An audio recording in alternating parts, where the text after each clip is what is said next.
구독과 좋아요, 그리고 영상 제작하고 분석하는데 슈퍼센스는 큰 도움이 됩니다. 최종 선택은 각자의 판단 기준에 맞게 활용해 주세요. 자, 2026년 3월 27일에 열리는 시카고 화이트삭스와 밀워키 브루어스의 개막전. 오늘 분석은요, 어떤 감이나 추측 같은 건 전부 배제할 겁니다. 오직 순수한 데이터만을 가지고 이 경기를 한번 제대로 파헤쳐 볼 거예요. 숫자가 과연 우리에게 어떤 진실을 말해주는지 지금부터 함께 보시죠. 자, 그럼 경기의 승패를 가를 가장 중요한 부분부터 짚고 넘어가야겠죠? 바로 선발 투수 매첩입니다. 우리가 보통 보는 평균 자책점 같은 겉으로 드러난 기록이 있잖아요.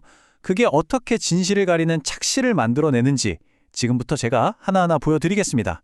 네, 먼저 화이트삭스의 선발 쉐인 스미스입니다. 2025 시즌에 146.1이닝을 던지면서 평균 자책점이 3.81. 이 숫자만 보면 꽤 준수해 보이죠? 하지만 진짜 속을 들여다보면 얘기가 완전히 달라집니다. 자, 여기 FIP가 4.10, XERA는 4.03이죠. 이 두 지표는 뭐냐면 수비나 운 같은 거품을 쫙 뺀 투수의 진짜 실력이라고 보시면 돼요. 근데 이게 실제 평균 자책점보다 훨씬 높잖아요. 이건 뭐다? 네, 스미스가 작년에 운이 정말 좋았고 팀 수비 덕을 톡톡히 봤다는 아주 명백한 증거입니다. 스미스의 가장 근본적인 문제는 바로 제구력입니다. 삼진을 잡아내는 비율이 23.5%인데 공짜로 주자를 내보내는 볼넷 비율은 9.4%나 돼요. 이게 위험한 게 뭐냐면 자기 스스로 막 주자를 내보내면서 위기를 자초하는 스타일이라는 거죠. 그리고 정말 위험한 신호가 바로 이 숫자입니다. 65.6%. 이게 뭐냐면 스프링 트레이닝에서 맞은 타구 중에 강한 타구, 즉 하드힛 비율이에요. 이건 거의 제공은 치기 쉬워요 라고 광고하는 수준이거든요. 전문적으로 말하면 피치 터널링이 완전히 무너졌다는 건데 쉽게 말해서 타자들이 스미스의 공을 그냥 훤히 꿰뚫어보고 있다는 겁니다. 자, 그럼 상대 투수는 어떨까요? 브루어스의 제이콥 미시오르스키. 2025 시즌 평균 자책점은 4.36. 스미스보다 훨씬 높은데요? 그런데 말입니다. 이 선수의 진짜 실력은 바로 여기 FIP에 숨어 있습니다. 3.62. 와, 이건 진짜 압도적인 수치죠? 실제 평균 자책점이랑 무려 0.74나 차이가 나요. 이게 무슨 뜻이겠어요? 작년에 정말 운이 없었고 팀 수비가 도와주질 않아서 성적이 깎였다는 거죠. 오히려 진짜 실력은 훨씬 좋았다는 겁니다. 그 힘의 원천은 바로 이겁니다. 평균 구속 99.3마일, 거의 160km에 육박하는 포심 패스트볼이죠. 그리고 그 결과가 바로 이 숫자로 나타납니다. 31.9%. 어마어마한 탈삼진율이죠. 아예 타자들이 배트에 공을 맞힐 기회조차 주지 않고 이닝을 지워버리는 겁니다. 자, 투수들 얘기는 여기까지 하고요. 이제 공격 쪽으로 넘어가 보죠. 이 투수들을 상대로 각 팀 타선이 어떻게 점수를 낼 수 있을지 한번 보겠습니다. 일단 밀워키 브루어스 타선은요, 정말 영리하게도 쉐인 스미스의 약점을 완벽하게 파고들 수 있게 짜여져 있어요.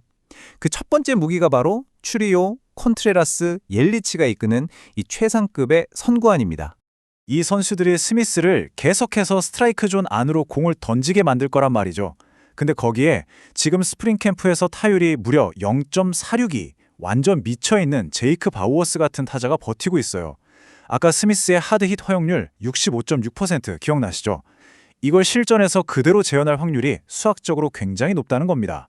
자, 반면에 화이트삭스 타선은 제가 보기엔 득점 동맥경화에 걸릴 확률이 아주 높아 보입니다. 말 그대로 점수 내는 혈관이 꽉 막혀버리는 거죠. 왜냐하면 콜슨 몽고메리나 무네타카 무라카미 같은 이 젊은 선수들이 아직 미시오르스키 같은 저런 압도적인 구속을 가진 투수를 상대해본 경험이 부족하거든요. 아마 고전할 가능성이 높습니다. 좋습니다. 이제 경기가 후반으로 접어들었다고 가정해 볼게요. 여기서부턴 또 다른 변수들이 등장합니다. 바로 불펜의 힘, 그리고 경기 당일의 환경, 즉 날씨죠. 개막전이니까 양팀 불펜 투수들 모두 체력은 100%겠죠. 하지만 뎁스의 질에서 차이가 확 납니다. 100마일을 그냥 뻥뻥 던지는 트레버 메겔 같은 선수가 있는 밀워키의 불펜은 거의 철벽 수준이고요. 반면에 시카고는 솔직히 좀 불안하죠. 언제 무너져도 이상하지 않을 리스크가 있습니다. 그리고 날씨. 경기가 화씨 40도, 그러니까 섭씨로 약 4도 정도 되는 꽤 추운 날씨에서 열릴 예정이에요. 이렇게 되면 공기의 밀도가 확 올라갑니다.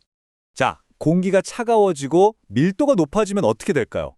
공이 날아갈 때 받는 저항이 훨씬 커집니다. 한마디로 똑같이 쳐도 뜬 공이 멀리 안 뻗는다는 거죠. 자, 그럼 이날 씨, 과연 어느 팀한테 웃어줄까요? 바로 이 지점에서 두 팀의 희비가 극명하게 엇갈립니다. 자, 화이트삭스 쪽을 먼저 볼게요. 쉐인 스미스가 맞는 타구들은 워낙 빠르고 강한 하드햇이잖아요. 이런 타구들은 공기 저항을 그냥 힘으로 뚫고 날아가 버려요. 즉, 추운 날씨가 별로 도움이 안 된다는 거죠. 근데 브럴스 쪽 미쇼르스키를 보세요. 이 선수의 강력한 하이스핀 패스트볼은요, 오히려 밀도 높은 공기 저항을 만나면서 수직 무브먼트가 더 엄청나집니다. 공이 막 홈플레이트 앞에서 솟아오른다는 거죠. 타자들 입장에선 더 치기 어려워지는 거예요. 결국 추운 날씨는 스미스에겐 아무런 이득이 없고 미쇼르스키에겐 더 강력한 무기가 되어주는 셈입니다. 자, 이제 모든 조각이 맞춰졌습니다. 선발 투수, 타선, 불펜, 그리고 날씨 변수까지 전부 다 고려했을 때 과연 데이터에 기반한 시뮬레이션은 어떤 결론을 내렸을까요? 시뮬레이션 결과 크게 두 가지 시나리오가 나왔는데요. 둘 다 밀워키의 우세를 점치고 있습니다. 가장 확률이 높은 무려 68.2%의 시나리오는 바로 브루어스의 완승입니다. 모델이 예측한 최종 스코어는 6대2. 시나리오는 이렇습니다. 화이트삭스 선발이 미러키의 정교한 타선을 상대로 초반에 무너지면서 승부의 추가 일찍 기운다는 거죠.